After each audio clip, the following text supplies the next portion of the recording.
Namaste. Thank you for being here. So before we dive in, I want to remember to tell you that I'll be here throughout June.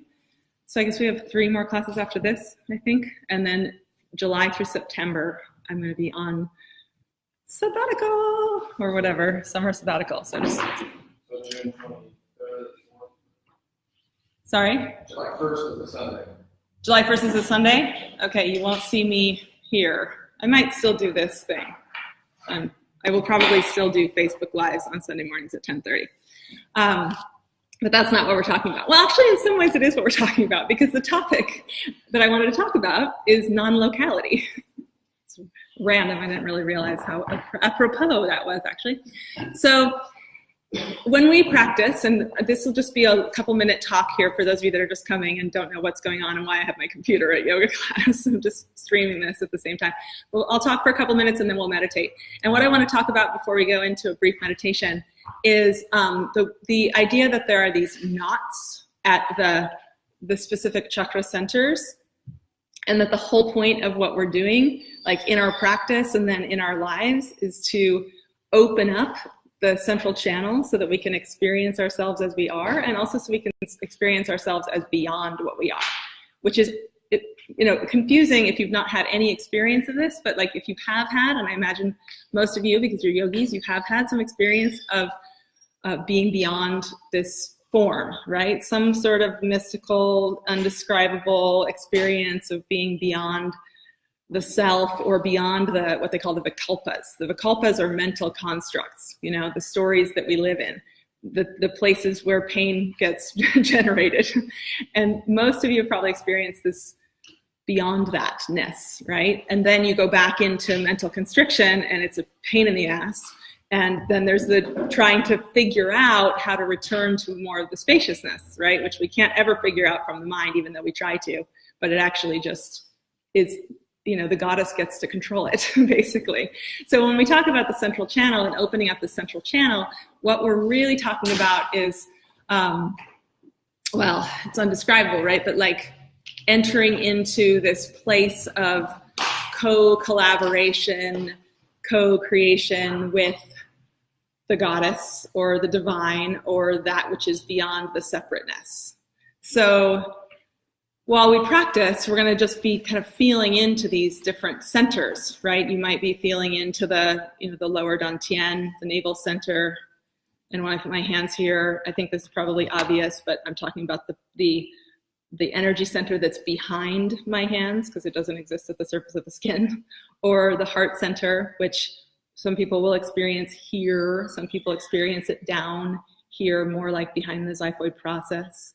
And you might also bring your attention here to Ajna chakra, which is, they talk about it as a third eye, and it's really this pretty big area here, like it takes up almost all the forehead, but the energy behind the third eye. You might focus your attention at one of those centers, and you might put your hands on those centers also at the beginning, just to bring your awareness in. It's a very common technique to put your hands there.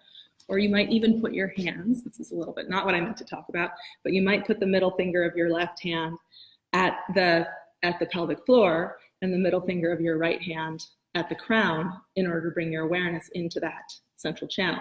Go ahead and try it, okay? Because you're not likely to do it if I don't tell you specifically do this. So middle finger of left hand is at the pelvic floor. Okay, so basically, if you're in a female body, that's where you have your yoni. If you're in a male body, there is a center there as well. It's not, obviously anatomical, but there's an energetic opening as well, so that the energy from the earth can essentially be drawn up through that central channel. You can go ahead and close your eyes. We'll just drop in and start getting experiential here. So bringing your attention to this central channel, which runs through the center of the body and then is mirrored by the energy that's in the spine, but you'll probably experience it as in the center of the body. And noticing the breath. And then see if your attention draws into one of those centers that I mentioned, the navel center, the heart center, the Ajna chakra, which is the forehead, the third eye center. And just remind yourself that what you're doing here is opening yourself up beyond the mental constructs, beyond the kind of individualistic, identified concept of self, the subject-object kind of prison that we tend to be in the mind. And then into a space of co-collaboration, co-creation with source energy, Buddha nature, God, goddess, whatever you want to call it, Jemaya, Rula, whatever your tradition, whatever your cultural tradition, belief system calls it. Okay, and just as you focus your attention in that way and bring yourself into remembrance in that way, notice how we have the capacity when we open up like this to then sometimes experience ourselves as beyond the limitations of mind, beyond this, and also energetically beyond this local separate self. And go ahead and release your hands and bring the hands together at the heart center. So pressing the palms against each other, Anjali Mudra, Mudra of offering.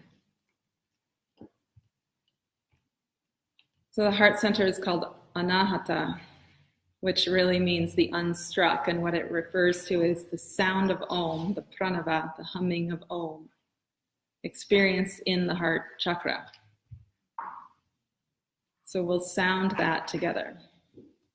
So we'll make the sound of Om and receive the sound of Om 3 times together. So take a full and long inhalation.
Without getting all conceptual,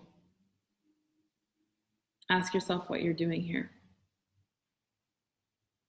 So don't overthink it. Just feel into this central channel and specifically into the heart center.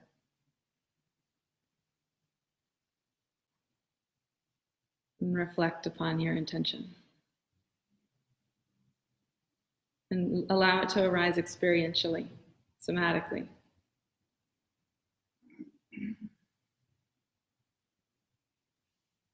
And then you might just reflect upon the fact that you're sitting in the midst of a kind of pool of intentionality here in Sangha.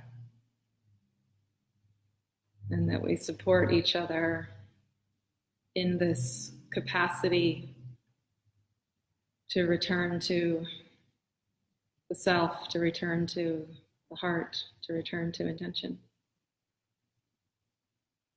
And let's just keep that in our awareness as we move into our practice. And then for those of you that are joining us online, as you move out into your world, just remember that you're never actually disconnected from that deeply interdependent interwoven web of intentionality, web of heart consciousness.